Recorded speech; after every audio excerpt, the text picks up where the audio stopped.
Electricity bill കൂടുതലാണോ നിങ്ങൾക്ക്? AC ഉപയോഗിക്കുന്നവരാണെങ്കിൽ AC service ചെയ്യൂ. വെറും സർവീസ് അല്ല, കെമിക്കൽ സർവീസ്. എൻ്റെ വീട്ടിലെ AC കെമിക്കൽ സർവീസ് ചെയ്യുന്നതാണ് കാണുന്നത്. കെമിക്കൽ ഒഴിച്ചു കൊടുക്കുന്നു. AC തുറന്നപ്പോൾ അതിൽ നിറയെ അഴുക്കായിരുന്നു, കട്ട പിടിച്ചിട്ടിരുന്നിരുന്ന അഴുക്ക്. കെമിക്കൽ ഒഴിക്കുമ്പോൾ പതഞ്ഞ് വെള്ള കളറിൽ പത പോലെ പോകുന്നുണ്ട്. പക്ഷെ നമുക്ക് വെയിൽ കാരണം കാണുന്നില്ല. 3 പ്രാവശ്യമായി ഞങ്ങൾക്ക് ബില്ല് വരുന്നത്. വളരെ കൂടുതലായിരുന്നു. എന്താണ് ഇത് എന്ന് ഞങ്ങൾ ചിന്തിച്ചിരിക്കുമ്പോഴാണ് ഞങ്ങളുടെ അടുത്ത് AC റിപ്പയർ ചെയ്യുന്ന ചേട്ടൻ, വിൽസൺ, തൃശ്ശൂർക്കാരനാണ്. ആ ചേട്ടൻ പറഞ്ഞു നമുക്ക് AC ഒന്ന് റിപ്പയർ ചെയ്ത് നോക്കാമെന്ന്. അത് തുറന്നപ്പോഴല്ലേ അതിൽ മുഴുവൻ പൊടിപടലങ്ങൾ നിറഞ്ഞിരിക്കുന്നു. 8 കൊല്ലമായി യൂസ് ചെയ്യുന്ന AC ആണ് ഞങ്ങൾ.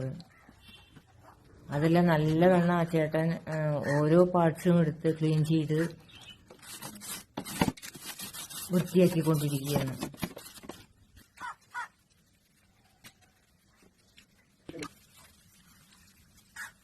രണ്ടു വർഷത്തിലൊരിക്കലെങ്കിലും AC എന്തായാലും കെമിക്കൽ വാഷ് ചെയ്യണം.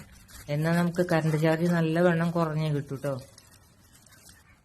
എല്ലാവരും പറയും AC ഉപയോഗിക്കുന്നത് കൊണ്ടാണ് കറണ്ട് ചാർജ് കൂടുന്നത്, വാഷിംഗ് മെഷീൻ ഉപയോഗിക്കുന്നത് കൊണ്ടാണ് കറണ്ട് ചാർജ് കൂടുന്നത്. നമ്മൾ കറക്റ്റായിട്ട് മെയിൻറ്റെയിൻ ചെയ്യാത്ത കാരണമാണ് കറണ്ട് ചാർജ് കൂടുന്നത്.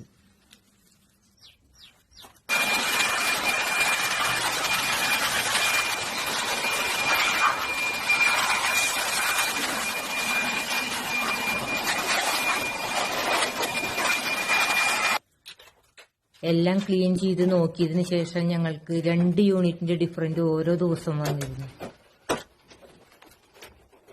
ഫിൽറ്ററെല്ലാം ഞങ്ങൾ 3 മാസം കൂടുമ്പോൾ ക്ലീൻ ചെയ്യണതാണ്. പക്ഷെ അതൊന്നുമല്ല കാര്യം. അത് AC അഴിച്ച് ക്ലീൻ ചെയ്യണം. അതാണ് അതിന്റെ കറക്റ്റ്.